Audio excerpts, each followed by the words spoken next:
Welcome to the BusinessWings podcast. My name's Christina Petrakis, and today I'm talking to Mark Artus, CEO of brand agency 1HQ.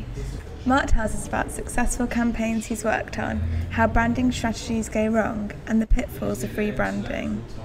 How and why did you get into branding and eventually become the CEO for 1HQ? I started as a creative designer doing architecture and interior architecture, I suppose. I got into branding because it was a combination of strategically working out why something should exist and then creatively working out what that thing should look like and reflecting the cultural or the brand DNA in its branding, its corporate identity became an interesting topic for me. So that kind of cognitive dissonance of bringing the creative and strategic together was the part that I enjoyed and which has led me to 1HQ.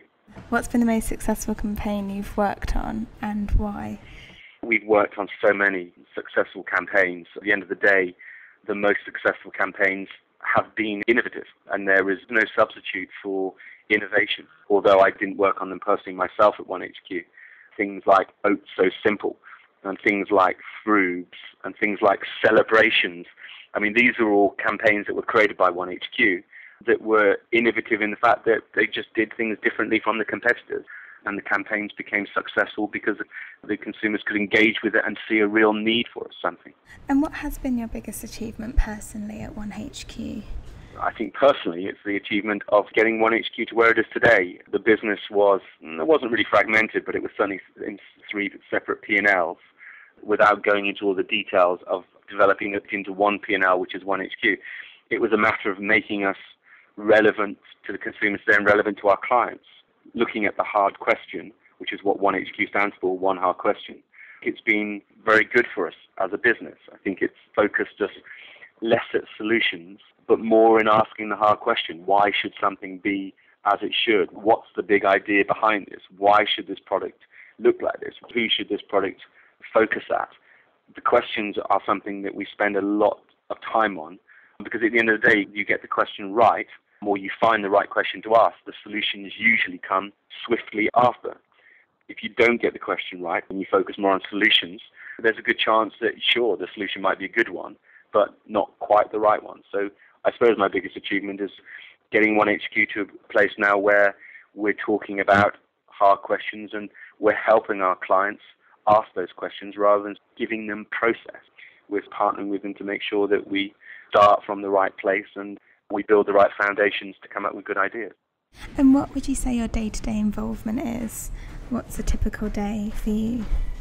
Gosh, well, I mean, there are the obvious managerial responsibilities of running a business that probably take up a good 30% of the day, but the majority of the day I like to get involved with clients that I'm working with. I like to get involved in the process of asking the hard questions. We have a lot of brainstorm sessions in the business where we debate the problem that we have in front of us. We debate the brief that we've been getting and make sure that we put the right people on the project and that we put the right creative team on a project. So my day is about running a business, but it's also about developing ideas with the teams as well as building relationships with the clients I have.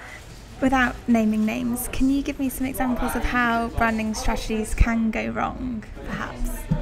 Branding strategies go wrong when there was never really a big idea in the first place. I'm still amazed that I get asked, can you create a great brand if you don't believe in it? Or can you brand something that's not very good? And all those things, it just amazes me that people think that they can brand something. At the end of the day, if the thing's no good, if nobody believes in it, if nobody trusts it, you can guarantee that the strategy will usually go wrong. And there are plenty where that's happened. Say a company's in trouble and needs to rebrand themselves. Would you say that's possible to do still if the company's lost the trust of its consumers? Well, I think it's phenomenally difficult. That's why this is an interesting time that we're in at the moment. A lot of the foundations that we built our trust on, that we built our lives on, I think have been quite violently removed. Your money is safe in the bank. It's actually not. Put your money in bricks and mortar, it'll all be good. Actually, it won't be. Trust your governments. You can't. You suddenly find that you can't trust them because of, they're fiddling their expenses. I think that we are in a period of disillusionment. I think that consumers are uncertain with the future, and I don't think there is anybody rallying the troops to follow them. And I think it's sort of reflected in the government. When was the last coalition? Quite a long time ago. And then it's sort of reflected the same uneasiness that we see today. We don't trust any of the government, so we'll mash one together.